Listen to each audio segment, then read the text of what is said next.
Apa hukum bermain alat musik, gitar, piano, Imam Hanafi, Imam Maliki? Sekali lagi saya katakan, saya tidak pernah berijtihad.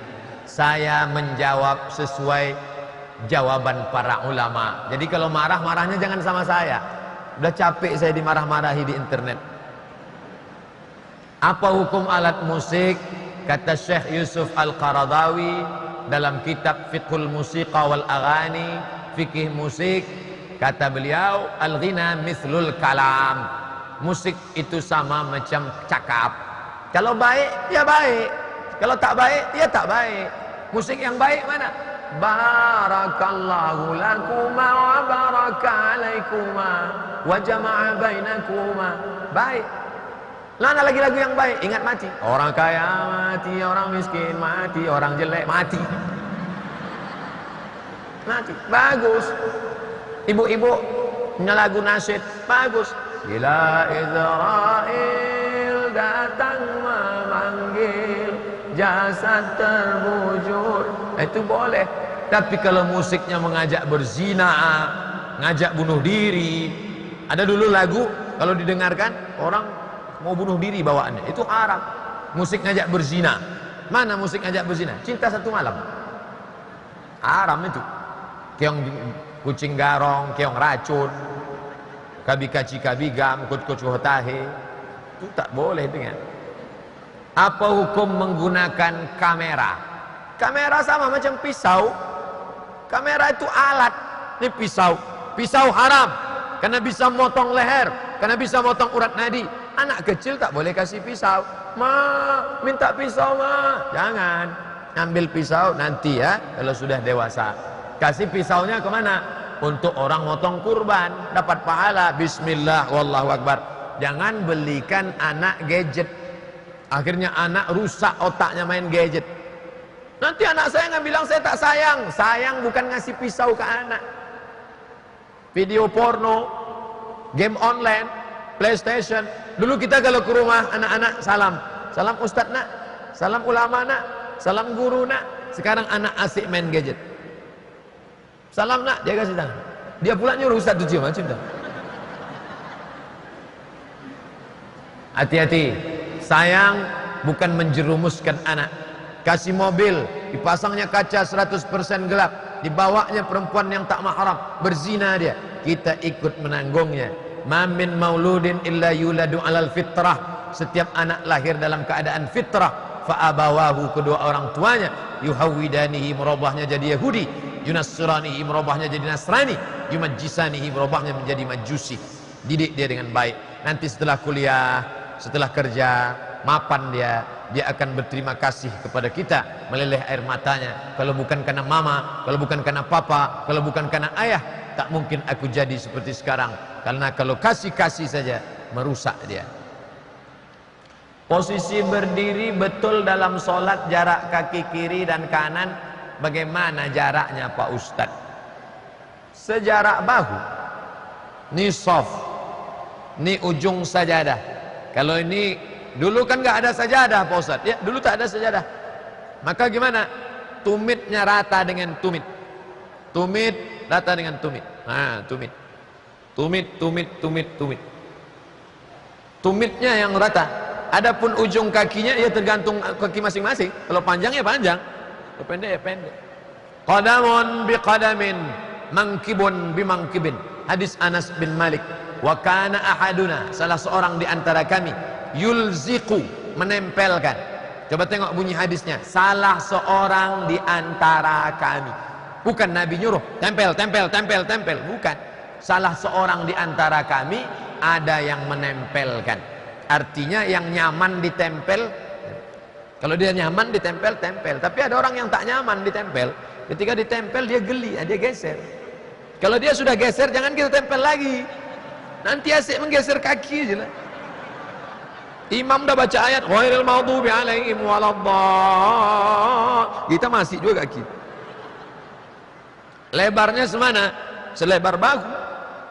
Lebar bahu, karena nanti qadamun biqadamin, kaki dengan kaki, mangkibun dengan kaki dengan kaki, bahu dengan bahu. Masa mesti lama. Tak mungkin macam kaca spion mobil begini. Bagaimana bahunya mesti nempel? Gitu. Nah, bahu seberapa tuh? Sejengkal setengah paling banyak. Sejengkal setengah paling banyak. Tegak.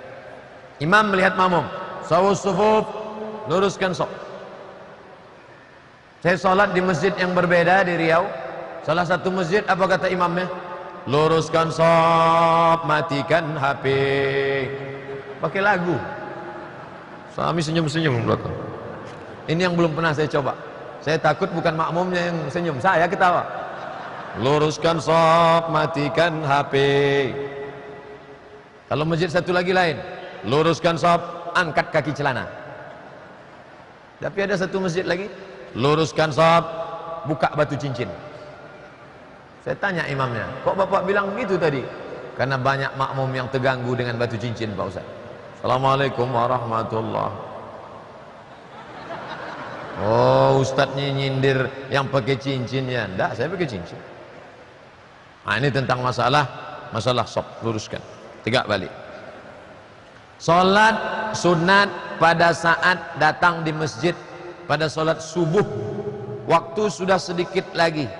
Salat sunat yang mana yang kita laksanakan? Timernya ada.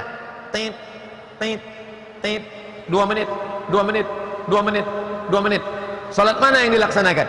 Kalau yang dilaksanakan tahiyatul masjid tidak dapat qabliyah subuh. Tapi kalau yang dilaksanakan qabliyah subuh otomatis dapat tahiyatul masjid. Saya ulang sekali lagi.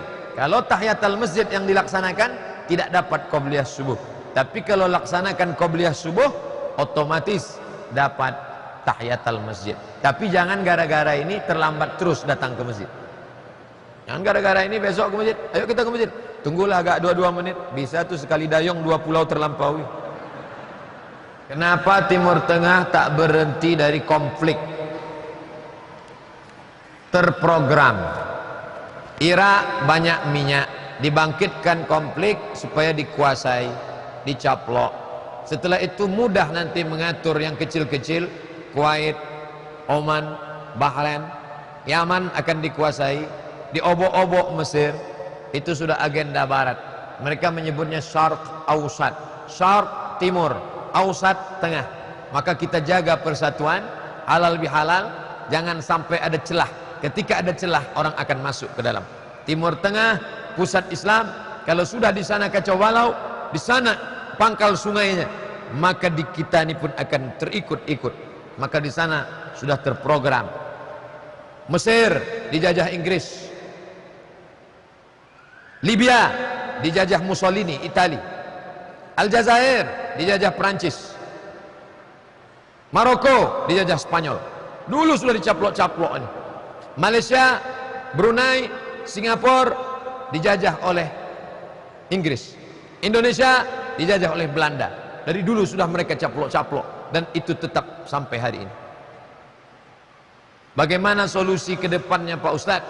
Kalau Islam kuat, insya Allah kita akan selamat kembali ke Islam. Kata siapa? Kata Sayyidina Umar bin Khattab radhiyallahu an. A'azzanallahu bil Islam. Dulu kita lemah, tak dikenang orang. Setelah Islam datang kita kuat. Kalau kita mau kuat kembali, maka kita kembali ke ajaran Islam. Islam yang rahmatan lil alamin, bukan meledakkan, bukan meletupkan, bukan menghancurkan, tapi pesan Nabi, wa ma arsalnaka, kata Allah kepada Muhammad sallallahu alaihi wasallam, wa ma arsalnaka illa rahmatan lil alamin. Bagi suami yang sudah meninggal, mana yang lebih utama? Berkurban atas nama almarhum atau berakikah atas nama almarhum? Karena beliau belum diakikahkan orang tuanya. Bagi suami saya, seorang ibu, suaminya sudah meninggal, lalu ibu mau berkurban untuk almarhum suaminya, boleh. Dalilnya mana? Nabi berkurban untuk Khadijah. Allahumma haza an Muhammad wa ali Muhammad, Allahumma taqabbal an Muhammad wa ali Muhammad. Padahal waktu itu Khadijah sudah meninggal beberapa tahun yang lalu. Itu dalil boleh berkurban untuk orang meninggal dunia. Mana yang lebih utama? Kurban atau akikah? Kurban. Karena akikah tanggung jawab orang tua saya terhadap diri saya. Kullu mauludin, setiap anak yang lahir, murtahanun bi aqiqatihi, tergadai dengan akikahnya. Bagaimana menebusnya? Tuzbahu anhu yauma sabihi, potong kambing hari ke-7. Kalau tidak ada duit hari ke-7, hari ke-14. Tak bisa hari ke-14, hari ke-21. Tak bisa hari ke-21, tak usah tengok kalender lagi. Sebulan, 2 bulan, setahun, 2 tahun, 3 tahun. Saya Pak Ustadz sudah 30 tahun, masih boleh saya akikah? Boleh. Bapak ibu yang umur 30 tahun pulang dari sini beli kambing, silakan akikah diri sendiri. Mana dalilnya? Kata Imam An-Nawawi, boleh mengakikahkan diri sendiri. Aqa'an nafsihi ba'dama bu'itsa nabiyyan. Silakan. Tapi akikah saja, jangan minta ayun pakai marhaban. Marhaba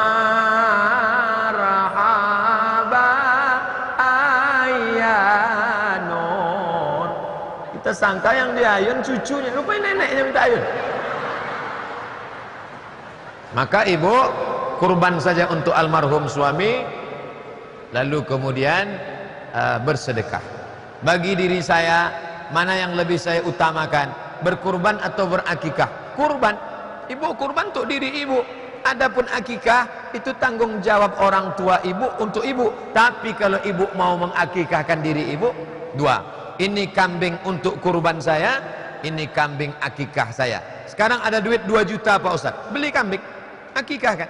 Nanti datang kawan nanya-nanya, ini apa nih? Tak usah jawab. Kalau dia ngaji sama hari ini tak apa. Tapi kalau dia tak ngaji nanti dia bingung.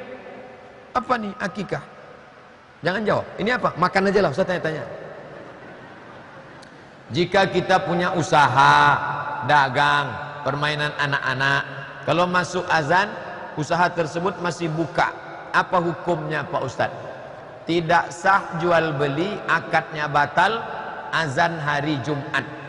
Idza nudiya lis-salati min yaumil jumu'ah. Kalau hari Jumat dipanggil salat, apa kata Allah? Segeralah ingat Allah. Wadharul bai', fas'au ila dzikrillah. Ingat Allah, langsung datang ke masjid. Wadharul bai', tinggalkan jual beli, jangan lagi ada jual beli. Itu salat Jumat. Adapun salat zuhur, asar, maghrib, isya, maka ulama ikhtilaf. Mazhab Syafi'i, salat berjamaah sunnah fardu kifayah. Mazhab Syafi'i, salat berjamaah fardu kifayah. Makanya banyak masjid-masjid kosong, intinya pemain inti saja di dalam. Asal ada imam, ada makmum satu orang, yang lain tetap ngobrol. Kenapa? Karena kata dia fardu kifayah. Saya tak menyalahkan Imam Syafi'i, karena di zaman Imam Syafi'i masjid memang melimpah ruah. Andai Imam Syafi'i hidup sekarang, pasti dia mengatakan salat berjamaah tetap wajib. Mazhab Maliki sunat muakkad berjamaah. Sedangkan mazhab Hambali, makanya Saudi Arabia, haji, roh.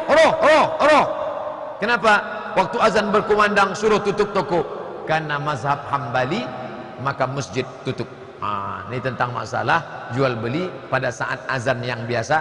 Tapi saya menganjurkan bapak ibu yang punya toko, ke masjidlah.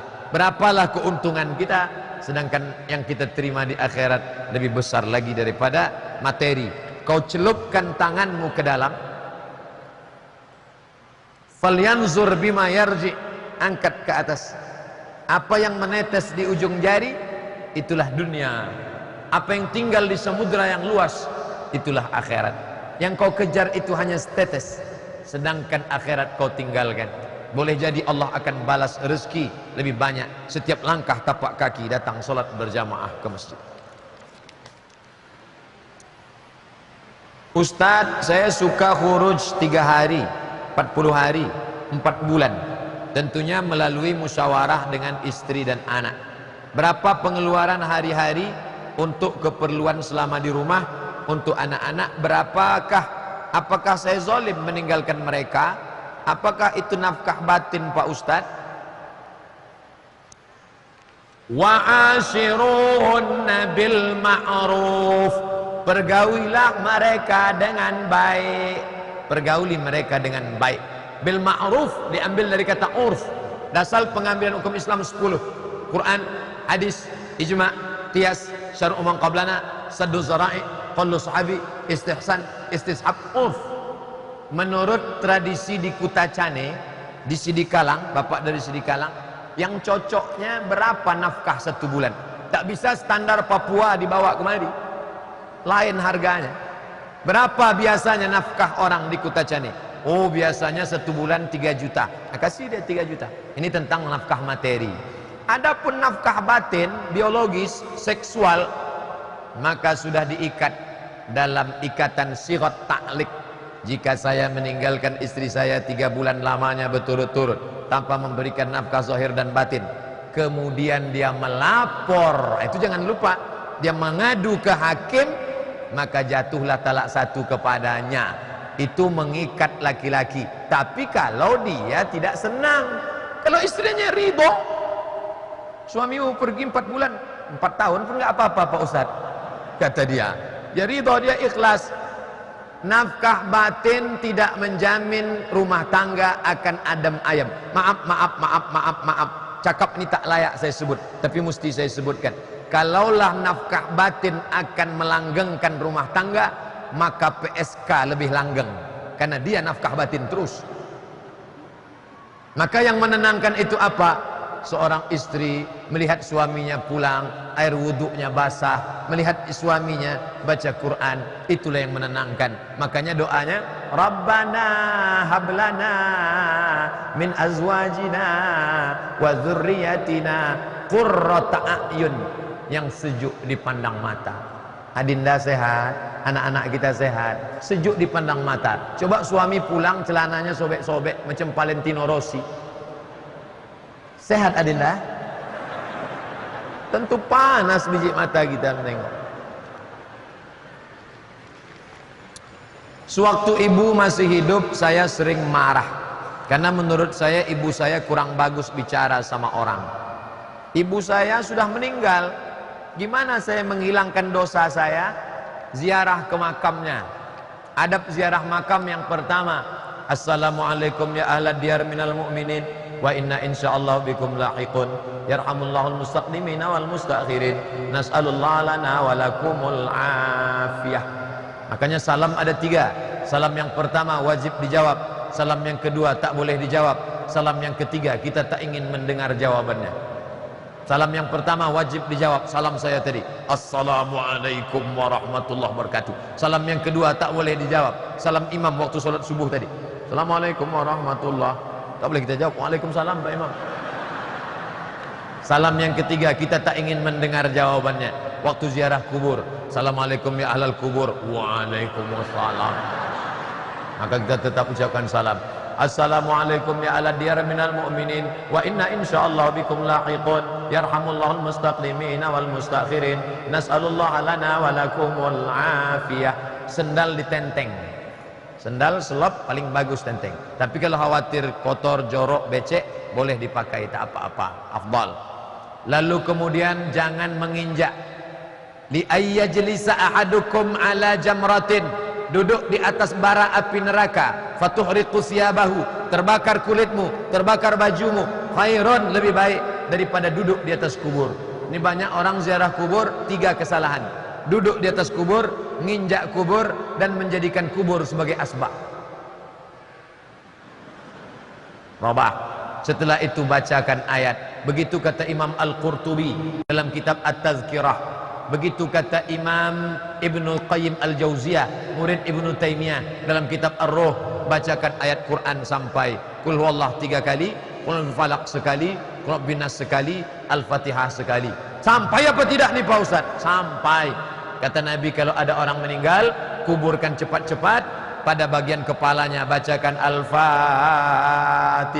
pada bagian kakinya baca ujung Al-Baqarah 3 ayat, lillahi ma fis samawati wa ma fil ard, hadis riwayat Tabrani. Yang kedua, pesan Abdullah bin Umar bin Khattab, anak Umar bin Khattab, nanti kalau aku mati bacakan pangkal Al-Baqarah dan ujung Al-Baqarah. Disebutkan Imam Nawawi dalam kitab Al-Azkar, bacakan pangkal Al-Baqarah sampai 5 ayat, wa ulaika humul muflihun, bacakan ujung Al-Baqarah 3 ayat, lillahi mafis, hadiahkan. Allahumma awsil thawaba ma qara'tuhu, sampaikanlah pahala bacaanku kepada almarhumah emak. Allahumma firlaha warhamha wa'afiha wa'fu anha. bagi yang sudah hafal. Yang tak hafal pakai bahasa Indonesia.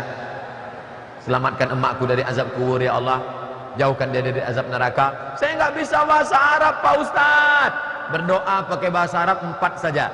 A'udzubillahi minasyaitonir rajim. Bismillahirrahmanirrahim. Alhamdulillahi rabbil alamin. Wassalatu wassalamu ala asyrafil anbiya'i wal mursalin. A'udzubillah, bismillah, alhamdulillah, selawat. Sisanya pakai bahasa kita masing-masing. Allah Maha tahu. Ini banyak juga orang berdoa tak ada mau nyebut doa, diam aja. Doa itu jangan terlalu detail, jangan terlalu umum. Ini terlalu umum. Ya Allah, sebenarnya banyak yang mau ku mintakan padamu, tapi rasanya tak perlu ku sebut satu-satu, karena aku yakin kau tahu yang ku mau. Ceritakanlah. Kalau kita bawa anak, oh ma, engkau mengandungku 9 bulan 10 hari, bersimbah darah engkau melahirkan aku. Berapa kali engkau tak jadi solat tarawih gara-gara aku menangis. Berapa kali kau tak jadi tahajud karena aku malam meraung meratap. Berapa kali kau tak jadi solat doa karena aku kencing di kainmu. Berapa kali kau hampir makan menyuap nasi tak jadi karena aku. Berapa kali mata orang tajam menengokmu di masjid karena aku menangis. Orang menengokmu supaya aku dibawa keluar. Hari ini tak bisa kubalaskan, mak. Maknya yang masih hidup, umur 70, umur 80, jurus menghadapinya satu saja, diam. Menghadapi ibu, ayah yang umur 70, 80, diam. Beli selasiban. Diam, duduk, dengar yang baik. Dia memang sudah tak bisa lagi diajak kompromi.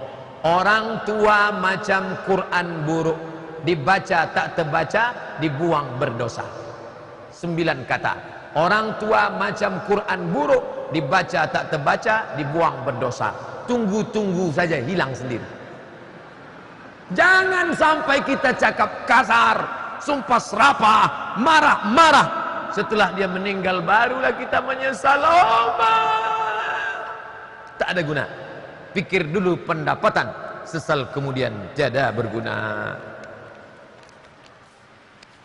Gimana apabila saya menjamu teman saya yang beragama Kristen makan di rumah saya?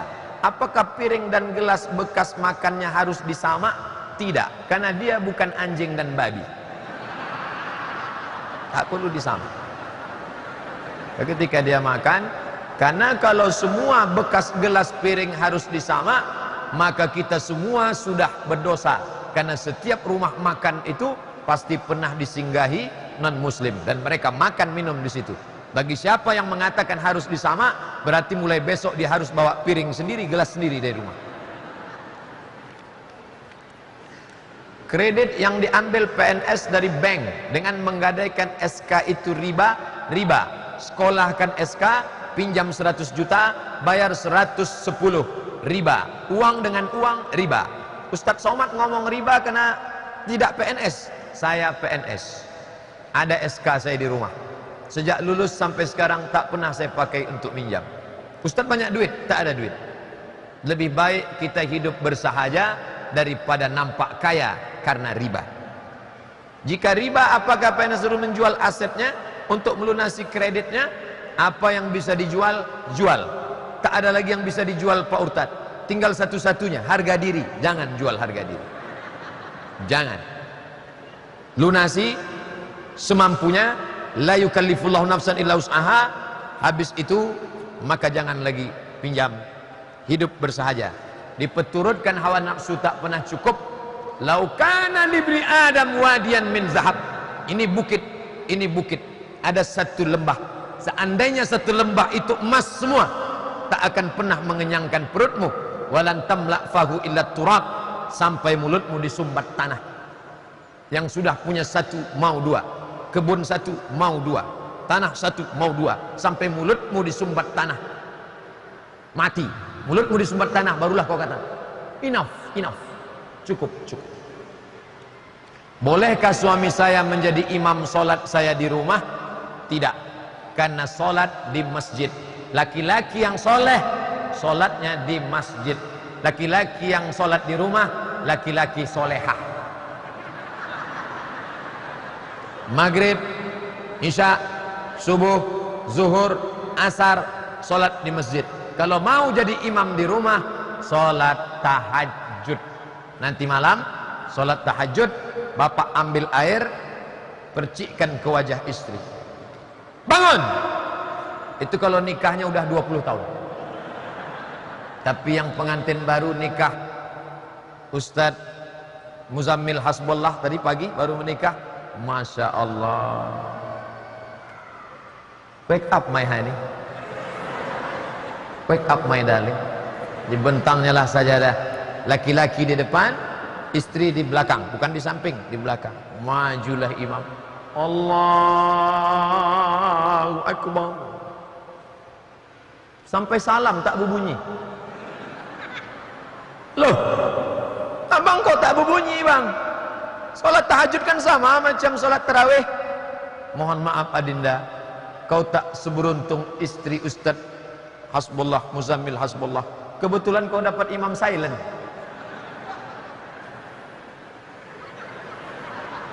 Ibu yang kebetulan dapat imam silent nanti malam, angkat tangan berdoa, ya Allah, aku bersyukur kau kirim imam. Suami yang lain mabuk pulang pesta narkoba, suamiku mau membangunkan aku jadi imam. Bersyukur aku ya Allah. Masalah dia berbunyi tak kupentingkan ya Allah. Kebetulan suami ibu itu baru hijrah. Nanti setelah lama-lama dia baru saja hijrah, datang ke Masjid At-Taqwa, dia baru latihan jadi imam. Kata Pak Imam besar Masjid At-Taqwa, kalau mau jadi latihan imam, imam yang tak berbunyi, salat zuhur, Allahu Akbar. Nanti baru latihan maghrib. Jangan langsung subuh. Subuh memang pendek, tapi kunutnya panjang. Sementara suami saya sering tinggal sholatnya, kurang bagus bacaannya, sedang saya ingin dia menjaga sholatnya. Sebab itu saya selalu meminta agar dia, suamiku, cara imam sholat, jadi imam sholatku. Minta dia tahajud malam. Adapun sholat ke masjid, tetap laki-laki ke masjid, tidak ada halangan laki-laki ke masjid. Apakah itu gadai Pak Ustadz? Ini sawah saya 2 petak, saya gadaikan ke bapak, mau pinjam duit 2 juta. Ini namanya gadai. Sawah saya pakai, sawah saya sebagai jaminan, boroh, duit saya pakai. Ini namanya gadai, rohan namanya. Bagaimana sistem gadai yang diperolehkan dalam Islam? Bagaimana sistem gadai yang tak boleh? Ketika sawah saya berikan, tiba-tiba bapak olah sawah ini, lalu sawah menumbuhkan padi, maka hasilnya riba. Kullu qardin jarra naf'an fahuwa riba. Setiap pinjaman yang mengambil keuntungan, maka riba. Ini tak boleh dipakai. Maka dia tetap sebagai jaminan saja. Pinjam duit, kasih sawit 2 hektar, diambil hasilnya, riba. Kullu qardin jarra naf'an fahuwa riba. Dia murni hanya sebagai barang gadai saja, jaminan supaya orangnya tak lari saja, itu gunanya. Sering disebut durhaka anak pada orang tua. Pertanyaan, ada orang tua durhaka pada anak? Ini pasti anak yang sakit hati. Ada tak anak durhaka, orang tua durhaka sama anak? Pertanyaan jenius. Ada. Seorang tua melapor kepada Sayyidina Umar bin Khattab, Umar, anakku durhaka. Umar bin Khattab pemimpin bijaksana, panggil anakmu. Tabayun, klarifikasi. Ini bapaknya, ini anaknya. Hai anak, ya, kata bapakmu kau durhaka. Saya tak mau menghukum langsung, saya tanya, kenapa kau durhaka? Apa kata si anak? Aku durhaka karena 3, Umar. Pertama, dia carikan ibuku ibu yang tak baik. Yang kedua, dia kasih aku nama yang tak baik. Yang ketiga, dia kasih aku makan yang tak baik. Apa kata Umar? Laqad aqaqtahu qabla an ya'uqqa alaik. Kau lebih dulu durhaka sebelum anakmu durhaka. Lebih dulu orang tua durhaka sebelum anak durhaka. Saudaraku yang punya pertanyaan, warna kertas pink, kau sudah dibela oleh Sayyidina Umar. Maka pilihkan ibu yang baik, akan lahir anak yang baik. Bagi yang belum menikah, carikan ibu yang baik. Bagi yang sudah, jaga-jaga aja yang ada tuh. Tungkahul mar'atu li arba', perempuan itu dinikahi karena 4. Lima liha, karena kaya. Wali hasabiha, karena keturunan darah biru. Wali jamaliha, karena cantik. Wali diniha, karena agamanya. 4. Datang mahasiswa saya, Ustadz Somad, ya, saya mahasiswa Ustadz dulu. Saya sudah tamat kuliah, alhamdulillah. Saya sudah kerja, alhamdulillah. Belum nikah, na'udzubillah. Bisa Ustadz carikan yang ada 4-4-nya macam Ustadz ceramahkan itu Ustadz? Saya bilang kalau ada 4-4-nya ngapain saya kasih ke kamu? Man talaba akhan bila aibin baqiya bila akhin. Siapa yang mencari kawan tak bercacat, seumur hidup takkan berkawan. Siapa mencari laki tak bercacat, seumur hidup akan menggadis. Siapa mencari bini tak bercacat, seumur hidup akan jadi lajang. Menikah bukan mencari kesempurnaan, menikah adalah mencari menutupi kelemahan. Adinda, kau bukan yang sempurna, tapi di mataku kaulah yang mampu menutupi segala kekuranganku. Sudikah engkau menemani aku sampai akhir hayatku? Tapi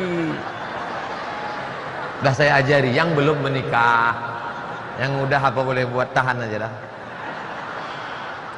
Bagaimana tanggapan Ustadz mengenai fitnah yang dihadapkan ke Ustadz mengenai bom bunuh diri?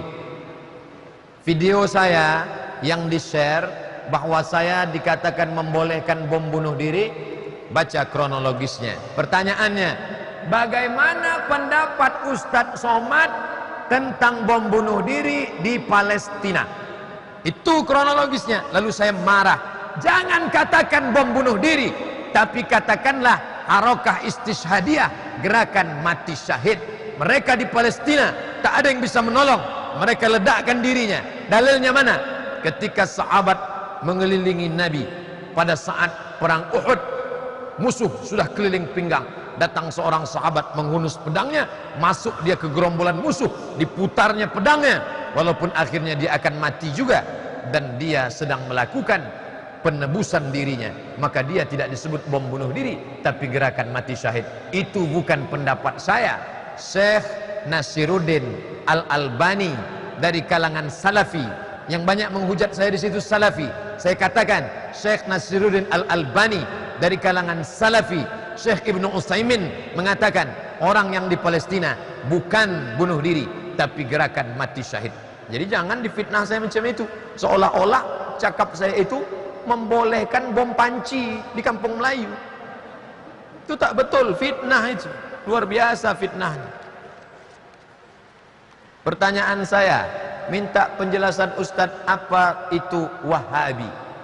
Pengikut Muhammad bin Abdul Wahhab, lalu orang menyebutnya Wahabi. Tapi karena nama ini, oh Ustadz jangan sebut-sebut Wahabi. Yang ngomong gitu bukan saya, yang ngomong begitu langsung saudara kandung Muhammad bin Abdul Wahhab. Namanya siapa? Sulaiman bin Abdul Wahhab, saudara kandungnya. Menulis buku menolak saudaranya, dia sebut Wahabi. Mufti Makkah namanya Syekh Zaini Dahlan, bukan saya, jangan marah sama saya. Syekh Zaini Dahlan menulis buku Fitnatul Wahhabiyah, dia sebut. Tapi karena nama ini sudah terjelek, jelek, maka dirubah casing, signalnya sama, disebut dengan Salafi. Salaf 3 abad pertama, khairul qurun qarni, sebaik-baik abad-abadku, tsummal ladzina yalunahum, seabad sesudah itu, tsummal ladzina yalunahum, seabad sesudah itu. Ini dengan salafus saleh. Kita ini semuanya salaf, pengikut salaf. 3 abad pertama dulu salaf, abad keempat, abad kelima sampai sekarang abad 15 namanya khalaf. Nah, jadi kalau mengaku-ngaku salaf, bertindaklah dengan akhlak salaf, menghormati orang salaf. Kalau ada yang tak cocok, ya dialog, jangan hujat menghujat, menghormati orang. Nata'awan fi mattafaqna, mari kita bekerja sama pada yang kita sepakati. Wa nata'awan nata'adzar fi makhtalafna, kalau kita berbeda pendapat, ya kita berlapang dada. Jangan gara-gara berbeda kunut lalu membid'ahkan orang. Kunut tiap pagi ya bid'ah. Imam Syafi'i berkunut sampai mati. Baca kitab Al-Um. Imam Syafi'i berkata, siapa yang lupa baca kunut subuh, dia sujud sahwi. Dalam Al-Um, Tapi Imam Hambali yang tak berkunut tidak menyalahkan Imam Syafi'i. Datang orang bertanya ke Imam Hambali, hai Hambali, ya, kamu kalau sholat subuh pakai kunut apa tidak? Tidak. Hambali tak pakai kunut. Bagaimana kalau saya ikut kamu? Mantap. Bagaimana kalau imam saya Syafi'i? Apa kata Imam Hambali? Kalau imammu Syafi'i, angkat tanganmu, ucapkan amin. Allahumma dina fi man hadait, amin. Wa'afina fi man afait, amin. Wa tawallana fi man tawallait, amin. Wa barik lana fi ma a'tait, amin. Wa qina bi rahmatika syarra ma qadait, amin. 5 saja aminnya, sisanya dia ikut baca fa innaka taqdi wa yusirru bis-sana. Wa yusirru dibaca si makmum itu sir bis-sana. Sana artinya pujian. Kenapa yang 5 tadi diaminkan? Karena itu doa, sisanya pujian. Fa innaka taqdi wa la yuqda 'alaik wa innahu la yadhillu man walait wa la ya'izzu man 'adait tabarakta rabbana wa ta'ala falakal hamdu 'ala ma qadait nastaghfiruka wa natubu ilaik wa sallallahu ala sayyidina Muhammadin nabiyil ummi wa ala alihi wa sahbihi wa baraka wa sallam. Allahu akbar. Jangan hanya gara-gara perbedaan lalu membid'ahkan orang, mengkafirkan orang. Nauzubillah. Apakah sholat difidyahkan? Kalau bisa seperti apa? Sholat bisa ditebus pakai beras. Loh, nanti kalau di-upload kena fitnah lagi nih. Somad membolehkan sholat ditebus pakai beras. Saya makin takut aja ceramah. Ada namanya Imam Syafi'i. Ini ceritanya agak panjang nih. Imam Syafi'i tidak menyamakan, biar mudah ngingat. Kata Imam Syafi'i, siapa yang bernazar mau iktikaf 10 malam. Saya bernazar iktikaf 10 malam di Masjid Agung At-Taqwa Kutacane. Meninggal dia, maka ahli warisnya membayarkan 1 malam 1 mud 7,5 kilo satu malam. Kata Imam Syafi'i. Meninggal Imam Syafi'i, datang Imam Al-Baghawi. Kata Imam Al-Baghawi, kalau Syafi'i berpendapat 1 malam 1 mud, maka aku berpendapat 1 solat bisa bayar 1 mud. Ijtihad Imam Al-Baghawi. Datang Imam Nawawi. 3 imam, Syafi'i, Baghawi, Nawawi. Disebutkannya dalam kitab Al-Majmu' Syarah Muhadzab. Yang menyebutkannya siapa? Nawawi. Yang punya fatwa siapa? Baghawi. Dari mana dia ambil? Dikiaskannya ke Syafi'i. Begitu ceritanya. Nah, sekarang setelah kita tahu sumbernya, apakah Ustadz mengamalkan ini? Saya tidak mengamalkan ini di keluarga saya. Tapi kalau ada orang mengamalkan, berarti dia ikut pendapat ini. Kenapa Ustadz tak amalkan ini? Saya khawatir waktu abang emak saya meninggal, mau dibayarkan fidyahnya, saya katakan tak usah mak. Kenapa? Saya khawatir nanti anak keponakan tak mau sholat, dia siapkan beras 3 karung. Yuk sholat yuk nak, tak usah mak, itu beras sudah 3 ton gue siapkan. Tapi saya tak menyalahkan yang bermazhab Syafi'i, karena mereka mengikut pendapat dari para ulama.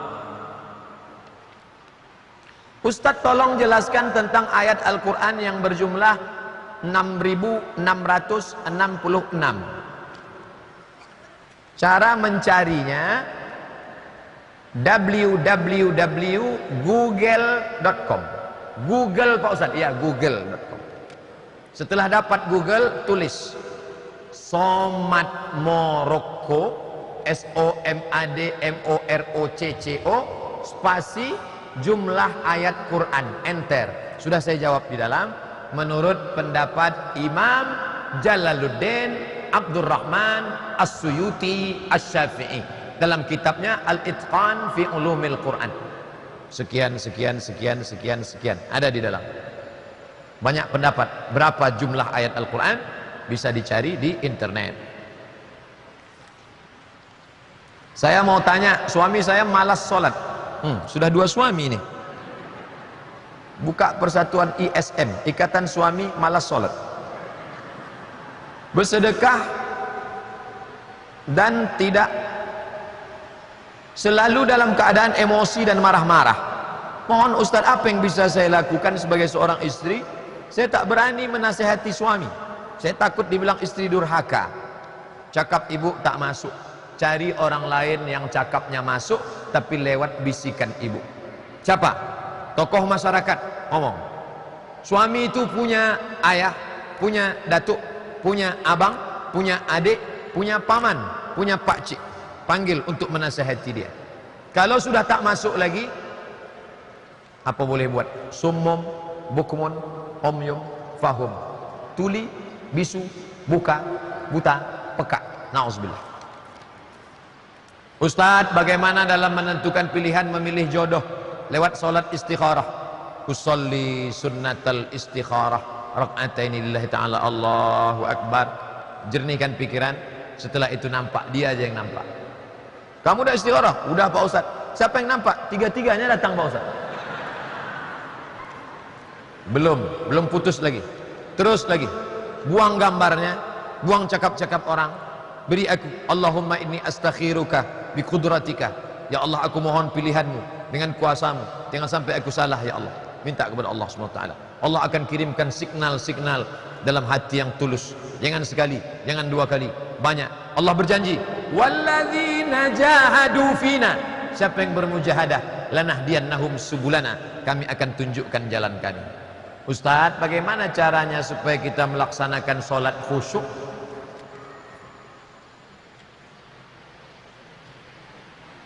Lima langkah solat khusyuk. Pertama, ketika berwudu, batinnya saat air menyiram muka, keluar dosa dari kelopak biji mata. Saat air menyiram tangan, keluar dosa dari celah-celah jari tangan. Saat air menyapu kepala, keluar dosa dari lubang telinga. Ketika air menyiram kaki, keluar dosa dari celah-celah kuku kaki. Maka waktu wudu tak boleh ngobrol.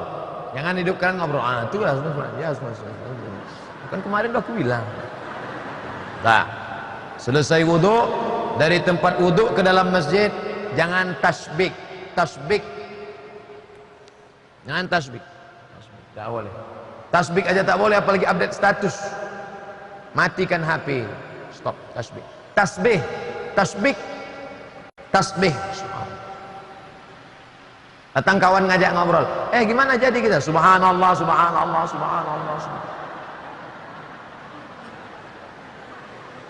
Dah. Yang keempat, pahami bacaan solat. Saya tidak nyuruh ngapal arti, bukan ngapal arti. Bismillahirrahmanirrahim, dengan nama Allah yang Maha Pengasih lagi Maha Penyayang. Alhamdulillahirabbil alamin, segala puji bagi Allah. Bukan. Pahami saja mana. Inna salati wa nusuki wa mahyaya wa mamati lillahi. Empat, connect antara hati dengan mulut. Ni hati, ni mulut, connect kan? At-tahiyatul connect. Ketika dia sudah agak-agak jauh, rapatkan lagi. Udah agak-agak lari, rapatkan lagi. Seperti meniti pematang tanah licin di tengah sawah. Agak-agak terpleset, naik lagi. Agak-agak jatuh, naik lagi. Jangan udah jatuh masuk ke kolam nangkap-nangkap ikan pula. 5. Mulut membaca. Khabbab Ibnul Az ditanya, ya Khabbab, ya Nabi itu kalau sholat mulutnya bergerak atau mulutnya diam? Kata Khabbab, Nabi kalau sholat mulutnya bergerak. Dari mana kamu tahu Nabi mulutnya bergerak? Bittirabi lihyatih, saya tengok mulutnya bergerak karena jenggotnya bergoyang. Namanya Hamsah. Kata Syekh Al-Habib Hasan As-Saqaf Asy-Syafi'i, mazhab Syafi'i, dalam kitab Sifat Sahih, Sifat Salat Nabi, mulut bergerak.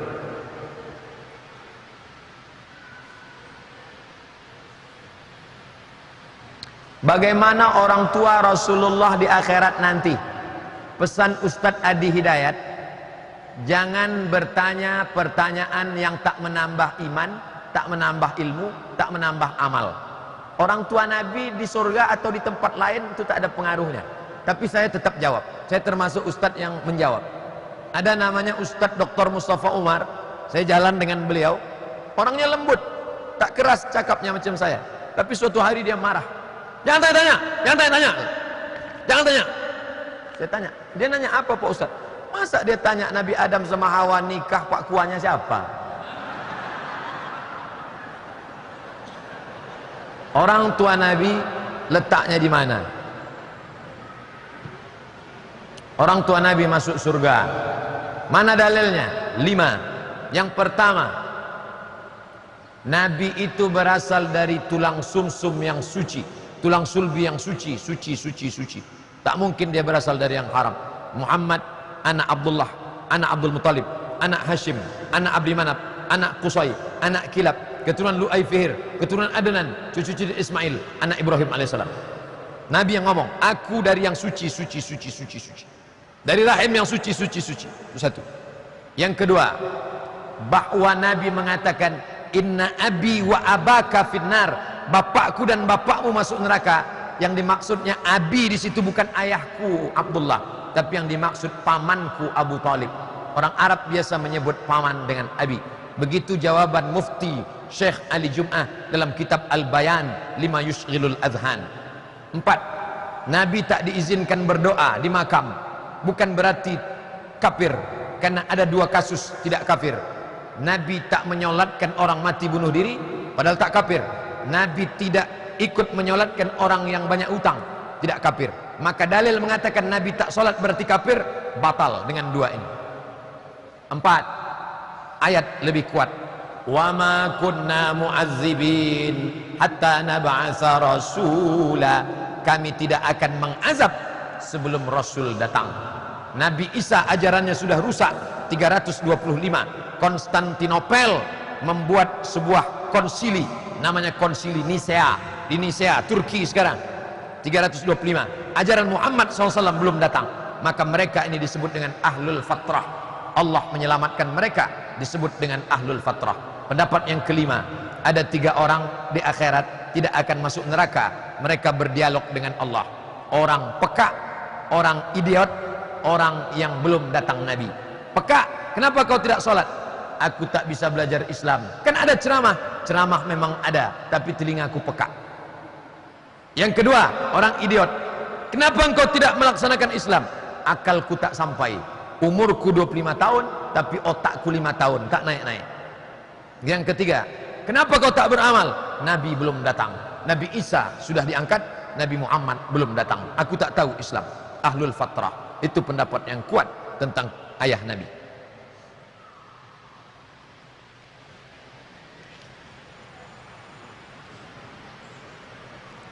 Maaf Ustadz, di luar tema. Dari tadi di luar tema semua. Bagaimana hukum anak perempuan menikah tanpa persetujuan orang tua? La nikaha, tidak sah nikah illa biwaliyin, kecuali dengan wali, wa syahidai adlin, dan 2 orang saksi yang adil. Tak sah nikah.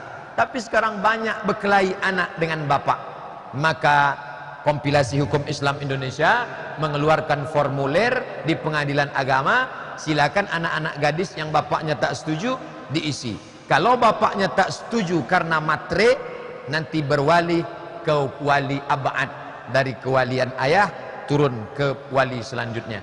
Tapi kalau bapaknya tak setuju, kenapa kau tak setuju? Karena menantuku tak sholat, yang menang bapak, anaknya kalah. Nanti hakim yang akan melegalkan. Beralih dari wali jauh, wali dekat ke wali jauh, karena bapaknya matre. Sedang orang tuanya menyarankan kepada laki-laki yang lebih baik. Oh, ini bapaknya akan menang. Di pengadilan manapun bapaknya akan menang, anaknya kalah. Tentang ISIS Pak Ustadz, saya ditanya tentang ISIS. Saya bilang saya anggota ISIS, Ikatan Suami Sayang Istri.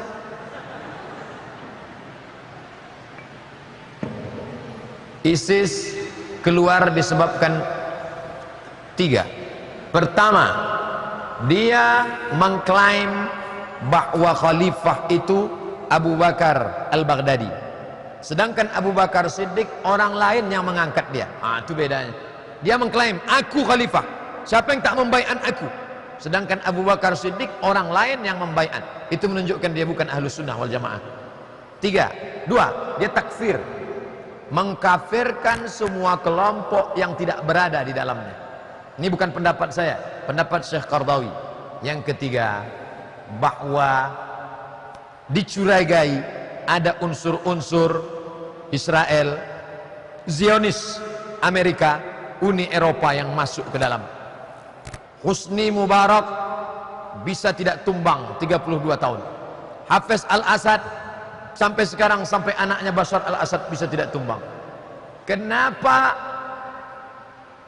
Saddam Hussein tumbang? Kenapa ISIS yang bukan negara tak tumbang-tumbang? Berarti ada sesuatu di baliknya. Dan berapa kali pula persenjataan itu jatuh pas di tempat ISIS, seolah-olah memberikan peluang. Cara menyiksanya persis seperti cara penyiksaan Guantanamo. Itu menunjukkan mereka pernah dilatih di Guantanamo. Wallahu a'lam bishawab. Bagaimana menurut Ustadz tentang jamaah tabligh? Jamaah tabligh datang dari India. Di India tidak bisa tabligh akbar begini. Kalau tabligh akbar begini di India, langsung dibubarkan oleh Sanjay Dutt, Amitabh Bachchan, Shah Rukh Khan. Tak bisa, karena Hindu banyak. Maka cara ceramah di India, datanglah Maulana Ilyas, ahli hadis. Maulana Ilyas datang mengajarkan muridnya, kamu jangan ceramah, datang aja ke rumah-rumah, ketuk pintu. Assalamualaikum, waalaikumsalam, buka pintu.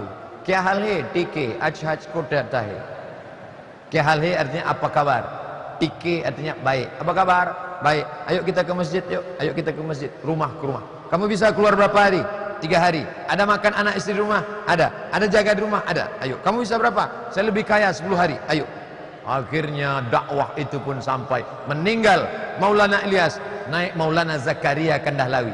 Habis sholat subuh, duduk di masjid, nunggu matahari terbit, sholat sunat isyraq, baca Hayatus Sahabah, baca Fadail A'mal, Zakaria Kandahlawi.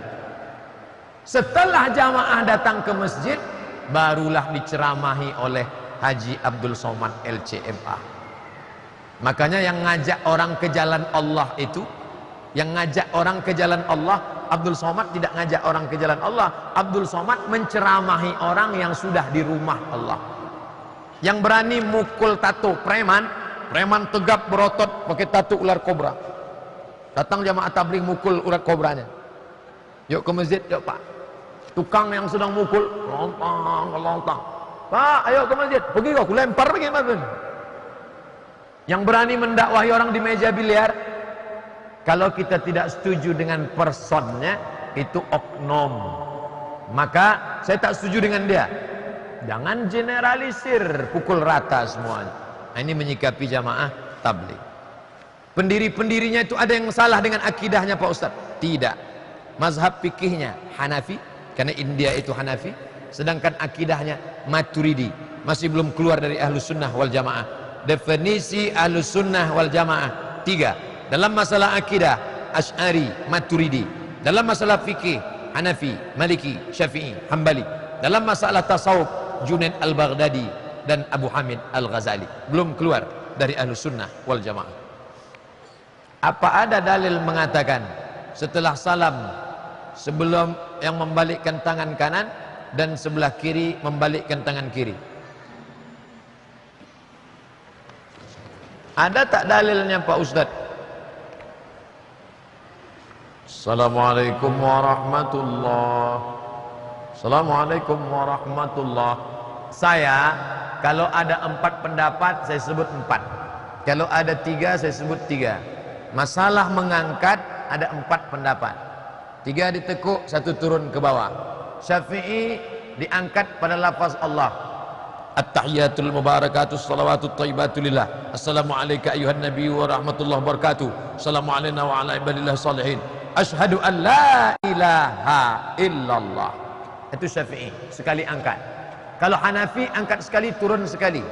Asyhadu an la ilaha illallah. Hanafi. Kalau Hambali angkat setiap lafaz Allah.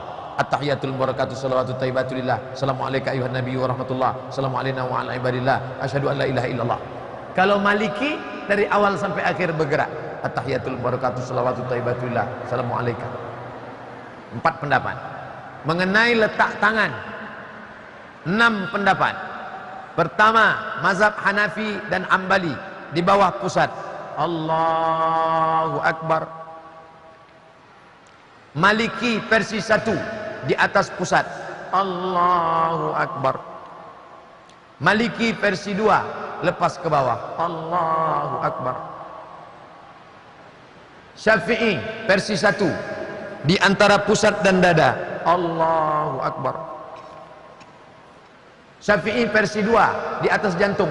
Allahu Akbar. Syekh Albani dalam sifat salat Nabi pas di atas dada. Allahu Akbar. 6. Tapi jangan gara-gara ini nanti dicoba 6-6-nya. Jangan nanti pas salat Jumat kena lapar. Allahu Akbar. Saya tetap pakai mazhab Syafi'i. Allahu Akbar. Saya menyampaikan yang saya baca. 1, 2, 3, 4, 5, 6. Tapi mengamalkan tetap 1. Adapun meletak tangan, sampai saat ini saya belum jumpa dalilnya lagi yang buka tangan. Maka saya sampai ini tutup tangan. Assalamualaikum warahmatullahi. Assalamualaikum warahmatullahi. Kertas terakhir. Kalau apakah janda bisa menikahkan dirinya sendiri tanpa ada laki? Mazhab Hanafi. Wal aimu ahaqqu bi nafsiha. Mereka lebih hak terhadap dirinya. Dalilnya dari hadis. Dalilnya dari Quran. Hatta tangki azaujan ghairah. Sampai dia menikahkan dirinya dengan orang lain. Itu ayat dari mazhab Hanafi, bahwa dia boleh menikahkan dengan orang lain. Tapi jangan lupa, kompilasi hukum Islam Indonesia berdasarkan mazhab Syafi'i. Maka dalam mazhab Syafi'i, la nikaha illa biwaliyin, hanya bisa dinikahkan oleh wali, baik gadis maupun janda. Maka tetap kalau ada orang nikah tak pakai wali, kata dia dilimpahkannya, maka itu bukan nikah yang tercatat, tapi nikah siri. Nikah siri secara fikih sah. Tapi jangan lupa, perempuan yang nikah siri nanti dia tak bisa menuntut harta warisan. Kalau suami itu meninggal, dia tak bisa menuntut. Kalau laki itu pergi entah kemana, dia tak bisa menuntut cerai. Kenapa? Karena dia lemah, tak ada hitam di atas putih. Jangan nikah siri. 2. Kalau tak boleh, apa dalilnya? La nikah, dalil mazhab Syafi'i, la nikaha illa biwaliyin wa syahidai adlin. Kalau pernikahannya sudah terlaksana, bagaimana status pernikahannya? Saya husnuzan, mungkin dia pakai mazhab Hanafi, tapi secara hukum tak diakui di Indonesia, karena KHI, kompilasi hukum Islam Indonesia, memakai mazhab Syafi'i.